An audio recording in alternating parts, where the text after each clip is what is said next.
Good morning, good afternoon, good evening, whenever you've tuned in to watch. This is a Warren, aka Lighty Collects, with a new video for you today. And this is a video that I've thought long and hard about doing, because I don't want it to be seen as I'm calling people out or anything of that nature, because it's not the case. It's just me making a video with my opinions. Um, so I don't know sort of how many of you guys watch YouTube and that kind of thing on a regular basis. One of the things that I watch on there is audits, and I've noticed a huge increase recently in the amount of people, they call it auditing petrol stations, and you'll see along here paying with £20 coins, £20 coins, £20 coins, and all of the £100 coin, £100 coin, all of this kind of stuff. Now, for anybody who hasn't seen it, basically what happens is they'll pull up at a petrol station, put XYZ amount of fuel into their car, filming it, and then go into the petrol station and attempt to pay with £20, £50 and £100 coins. Now, the majority of time, the response they're met with is, we can't accept that, or we don't accept that. And I would say one of the most common excuses is, we have no way of banking that, or in some instances they don't bank coins, or this, a multitude of reasons.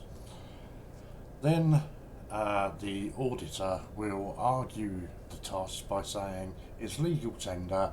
Go on the Royal Mint website, you see it's legal tender, and because I have now put the fuel, petrol or diesel, into my car, that is now my property. Therefore, I now owe you a debt, and the law states that if I have offered you payment in legal tender, I cannot be sued in a court of law. That is their argument. So it leaves the garages with an ultimatum, what do we do here? Do we accept this money that we're unsure if we're going to be able to bank? Or do we stand our ground and say, no, we're not accepting that? If you drive off, we'll mark it down as a drive away, and we'll seek legal, or not legal action, it's civil action, because it's not a criminal offence, it's a civil matter. So they leave the garage with sort of two options, really. In a lot of cases that I've seen, the garage will call the police. In some instances, the auditors will even call the police, now that they're fully aware that the garage can't do anything, and they know it's not a legal offence, so they'll call the police themselves. Now, 90% of the time, the police rock up, and I wouldn't say they side with the auditors, but they inform the garage that it would be a civil matter, and not a legal matter, not one that they would get involved in. So I'd say the majority of the time, the garages are almost pressured into accepting these coins. So let's have a look at a bit of the laws or rules governing the UK coinage. And if we pop over here, you'll see legislation Gov UK Coinage Act of 1971. Now this is quite an interesting part here. So we look at this here, F1 1A. Subject to any provisions made by a proclamation under Section 3A of this Act, coins of copper, nickel, silver or bronze shall be legal tender as follows, and this is important. Coins of copper, nickel or silver of denominations of more than 10 pence for payment of an amount not exceeding £10. So if you have a copper nickel, which is what the majority of our UK coins are made from, or a silver that is worth more than 10 pence, it's not legal tender for payment of any amount exceeding £10. Second section, coins of copper, nickel or silver of not more than 10 pence for payment not exceeding £5. So if it's less than 10 pence value coin, your amount you can pay for is up to £5.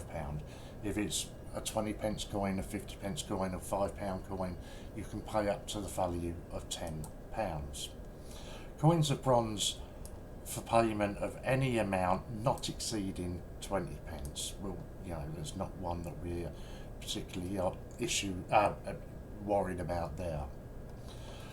So the next part worth looking at, and this is where these auditors will send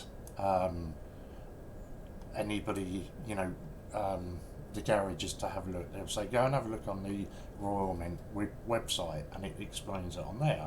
So we're on. Sorry, I just stopped recording there. There was a lot of sirens going on, and I've got the balcony open. Right, so we're on the Royal Mint website, Legal Tender Guidelines.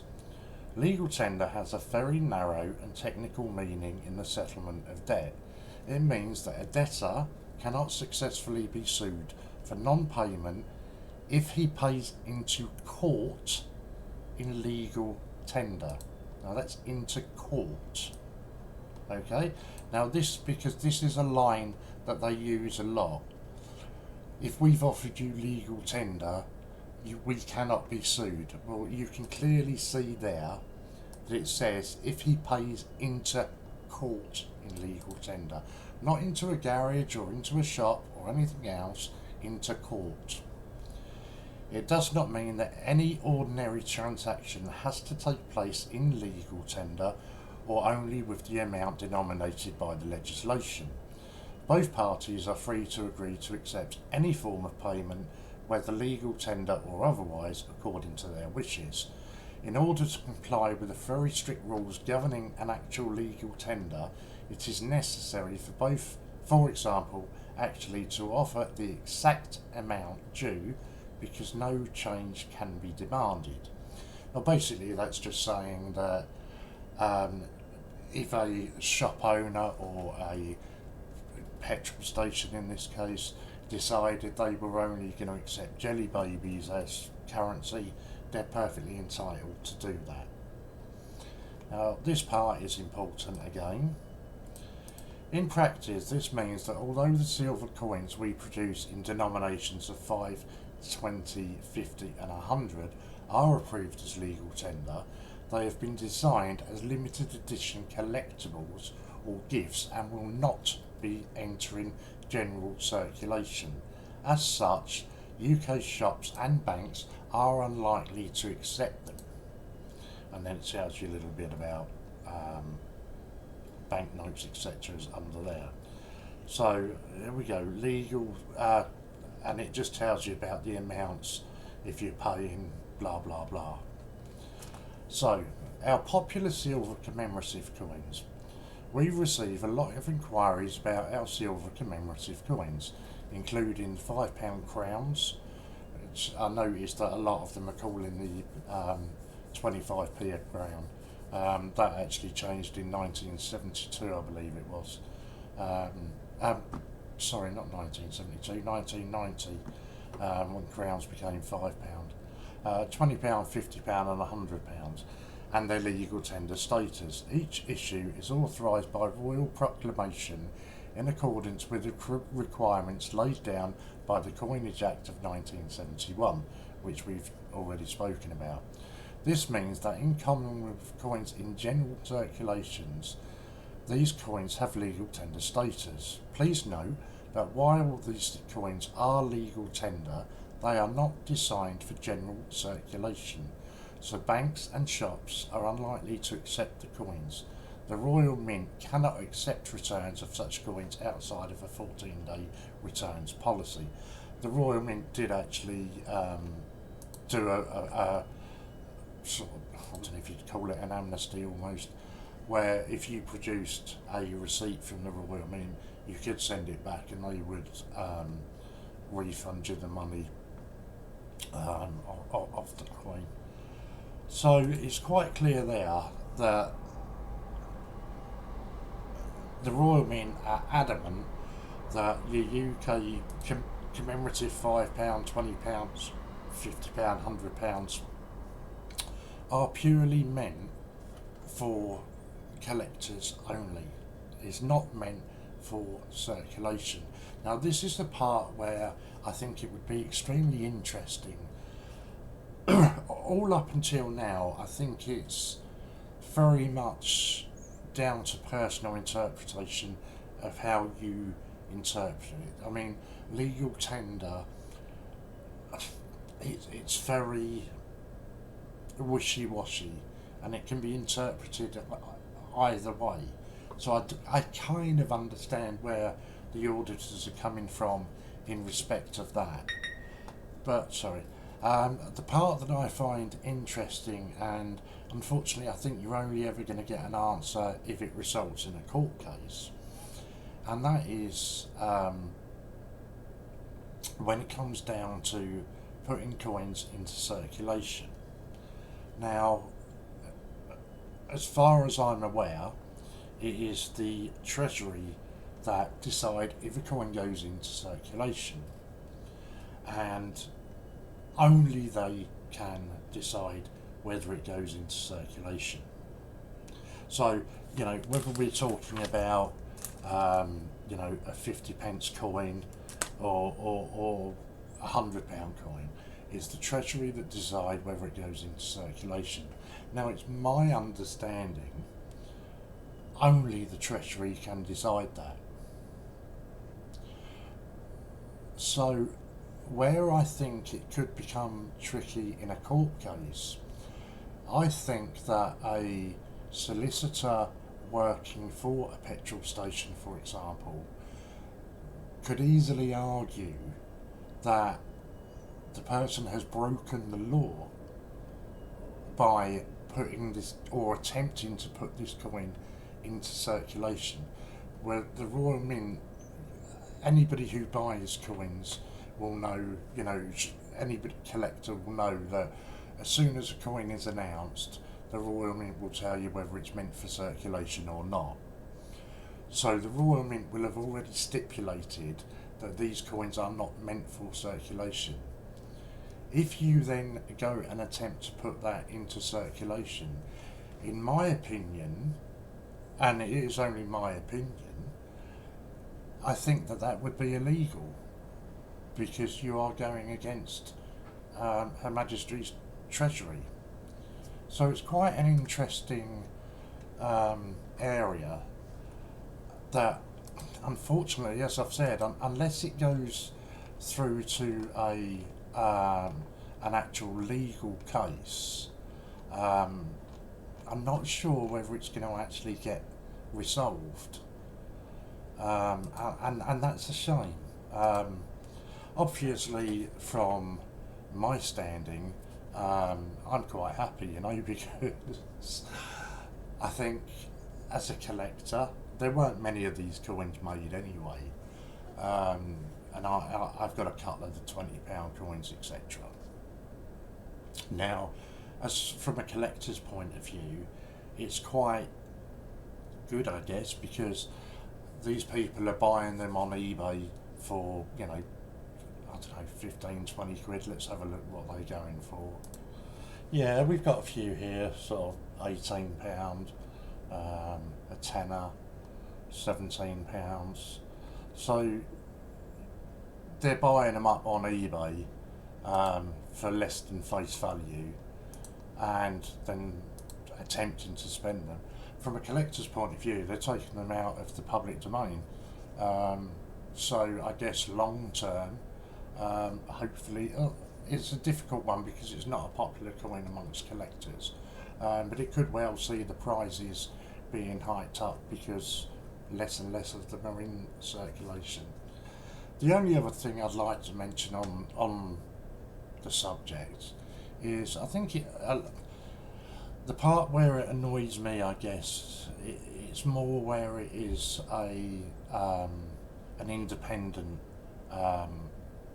petrol station, I guess, because it's you'll see a couple of times where the person at the till will say, you know, I can't accept that. If you drive off, they'll take the money from my wages or whatever. And people say, oh well, that's illegal.